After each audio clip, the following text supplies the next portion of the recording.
পুলিশের ভূমিকাতেও প্রশ্ন উঠছে। সিসিটিভি ফুটেজে প্রত্যেকের মোবাইল ফোনে ঘুরছে যে কারা এই ধরনের নৃশংস খুন করেছে, অ্যাসবেস্টার দিয়ে পাঁজর ভেঙে। এই ধরনের খুন হয় না, বর্বরচিত খুন। এবং উদয় চলে গেল হিন্দু বলে, আর খুন করলো বাংলাদেশে দীপু দাসদের যারা খুন করেছিল সেই বাহিনী, এক সেম মডেল। এবং শাসক দলের লোক হলে আর বিশেষ সম্প্রদায়ের হলে এখানে গ্রেপ্তার হবে না, ব্যবস্থা হবে না। এটা পশ্চিমবঙ্গের বর্তমান সিচুয়েশন। এবং এ পলিটিক্যাল লোক নয়, সিভিক ভলেন্টিয়ার্স। এর একটাই অপরাধ ছিল, নামটা উদয়, তাই জাভেদরা খুন করেছে, ফিদা হোসেনরা খুনিদের প্রশ্রয় দিচ্ছে। আমরা পরিবারের পাশে দাঁড়ানোর জন্য এসেছি। সমস্ত হিন্দু সংগঠন থেকে দাঁড়িয়েছে, সমস্ত রাষ্ট্রবাদী সংগঠন এসেছে। আমি রাজ্যের বিরোধী দল নেতা, স্থানীয় কাউন্সিলরদের নিয়ে আমরা উপস্থিত হয়েছি।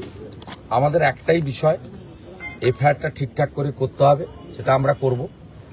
বিচার শাস্তির দাবিতে লড়াই হবে।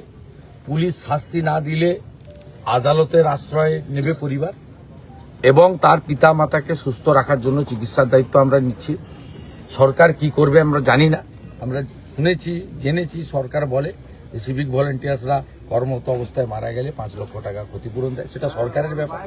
আমরা সরকারের জন্য অপেক্ষা না করে আমরা তাদের পরিবারকে অর্থনৈতিকভাবে সহযোগিতা করার সিদ্ধান্ত নিয়েছি। আজকে কিছুটা সহযোগিতাও করেছি, এবং এখানকার স্থানীয় একটি যুবককে, বেকার যুবককে আপাতত তার বাবা মাকে দেখার জন্য আমি অস্থায়ীভাবে পরিবারে বেসরকারিভাবে তাদেরকে নিয়োগ করে দিয়ে গেলাম, যাতে পরিবার ঠিক থাকে। এখানকার নাগেশ্বর ভাই আমার কন্ট্যাক্টে থাকবেন, পরিবারকেও আমি নাম্বার দিয়ে গেছি। আমরা সমস্ত রকম সহযোগিতা করব।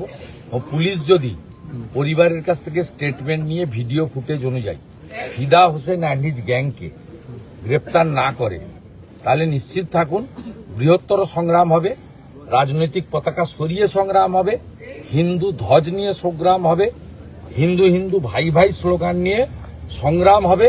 এবং তার জন্য এই জেলার পুলিশ সুপার, খড়গপুরের পুলিশ অফিসাররা দায়ী থাকবে। দাদা একটা বিষয়, কালকে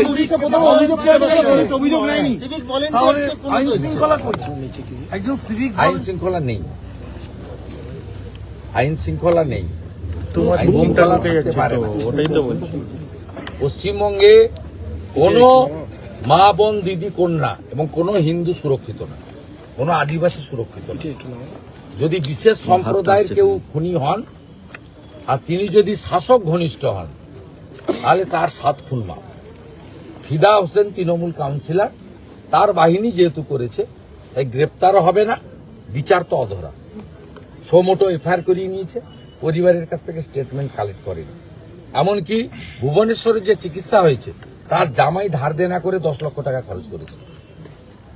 একটা পুলিশের পক্ষ থেকে যে তার চিকিৎসাটা ঠিকঠাক হচ্ছে কিনা, এখানে তো এই রাজ্যে চিকিৎসা উঠে গেছে। স্বাস্থ্যসাথীতে কারো চিকিৎসা হয় না, স্বাস্থ্যসাথীর কার্ড বাইরে চলেও না, আয়ুষ্মান ভারত রাজনীতি করে চালু করতে দেননি। এখানে মারা গিয়েও তো শান্তি নেই, তার জামাই ধার দেনা করে করেছে। এরা এত অমানবিক। পুলিশ ওয়েলফেয়ার অ্যাসোসিয়েশন কোথায়? সিভিকদের নিয়ে মিটিং করেন, তৃণমূলের ঝান্ডা ধরান, কোথায়? দেখতে পাচ্ছি না। এ লজ্জা রাখার জায়গা নেই। আমরা হিন্দু সমাজ, এই হিন্দু পরিবারের পাশে থাকবো খুনিদের ফাঁসিতে ঝোলানো না পর্যন্ত। একদম খুব পরিষ্কার কথা। আমি আজকের দিনটা দেখার জন্য, স্থানীয় আজকে যেহেতু দেওয়া হয়েছে, আমি এদের অনুরোধ করে গেলাম। আমি 31 তারিখ পর্যন্ত, আমাদের যশস্বী স্বরাষ্ট্রমন্ত্রী অমিত শাহজি আসছেন, আমি কলকাতাতে ব্যস্ত থাকবো। 31 তারিখের মধ্যে যদি পুলিশ অ্যাকশন না নেয়, স্থানীয় স্তরে কালকে থানায় বিক্ষোভ হবে, ধ্বজ নিয়ে বিক্ষোভ হবে। 1 তারিখ থেকে আমি নিজে মাঠে নামবো, পরিষ্কার কথা আমি এখানে বলে গেলাম। দাদা কালকে দুর্গাঙ্গন উদ্বোধনের কথা ছিল, কিন্তু উদ্বোধন হচ্ছে না। আপনিও টুইট করেছেন, কি বলবেন রাজ্য সরকারের এই হঠাৎ করে?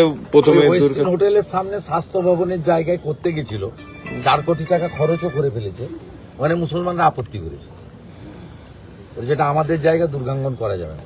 এখন মুখ্যমন্ত্রী তো মুসলমানরা আপত্তি করলে তাকে পিছাতেই হবে, পিছিয়ে গেছেন, শিল্প করার জায়গায় গেছেন, নিউ টাউনে বাস স্ট্যান্ডের কাছে। তার কোনো টেন্ডার হয়নি, তার কোনো ওয়ার্ক অর্ডার ইস্যু নেই, কিন্তু কালকে তিনি পুরুলিয়া না বাঁকুড়া যাওয়ার সময় নারকেল ফাটিয়ে দিয়ে চলে যাবেন। নারকেল তো ফাটাবেন না, ফাটাতে জানেন না, দীঘাতে ফাটাতে পারেননি, ওখানে যাও একটা কিছু করে যাবেন। দাদা, অভিষেক বন্দ্যোপাধ্যায় কি বিএলএ টুদের নিয়ে বৈঠক করছে, সেখানে বিএলএ টুদেরকে জানিয়েছে যে আপনার আগ্রহ, আপনি খোঁজ নিন, আমার খোঁজ নেন ওর নামের পাশ থেকে পিসির নামটা সরিয়ে দিলে হিট জিরো।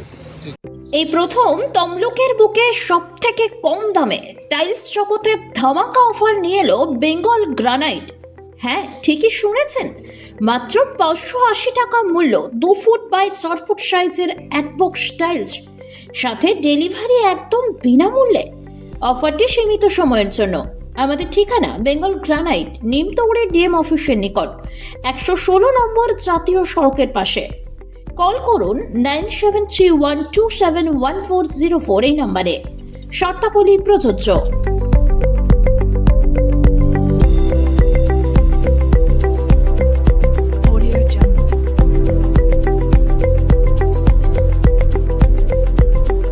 বড়দিন এবং নিউ ইয়ারে আগাম শুভেচ্ছা। এই উপলক্ষে সমস্ত বন্ধুদের জন্য থাকছে বিশেষ ছাড় এবং আকর্ষণীয় গিফট। প্রতিটি কেনাকাটার ওপর রয়েছে আপ টু 70% ডিসকাউন্ট। এখানে রয়েছে সমস্ত ব্র্যান্ডের স্মার্টফোন, তাছাড়াও এসি, ফ্রিজ, ওয়াশিং মেশিন। এছাড়াও থাকছে ভিভো, ওপো, স্যামসাং এবং রিয়েলমির বেশ কিছু প্রিমিয়াম ফোনে বিশেষ ডিসকাউন্ট এবং আকর্ষণীয় গিফট। তাছাড়াও থাকছে iron, Bluetooth speaker, smart watch, earbuds, electronics kettle, water heater. তাই অনলাইন ছেড়ে আজই চলে আসুন মোহন মোবাইল শোরুম, নিমতৌড়ি। আমাদের ফোন নাম্বার 8016925088।